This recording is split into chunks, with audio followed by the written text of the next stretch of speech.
Okey, selepas 7 hari pemeraman, kita sudah boleh buka penutupnya dan kita boleh lihat mycelium memenuhi ruangan atas permukaan cecair. Ini bermakna pemeraman kita ini telah sempurna dan kita dah boleh guna terus cecair organik Plum Booster ini.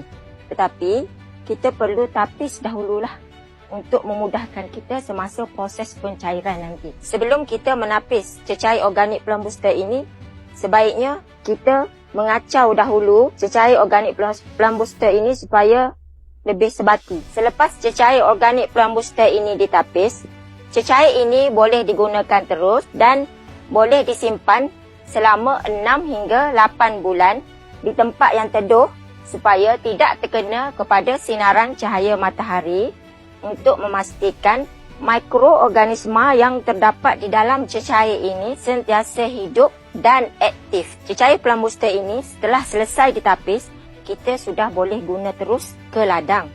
Tetapi kita perlu buat pencairan. Kadar pencairan untuk cecair Plum Booster ini untuk tanaman sayuran berdaun 5 ml cecair organik Plum Booster perlu dicairkan dalam 1 liter air.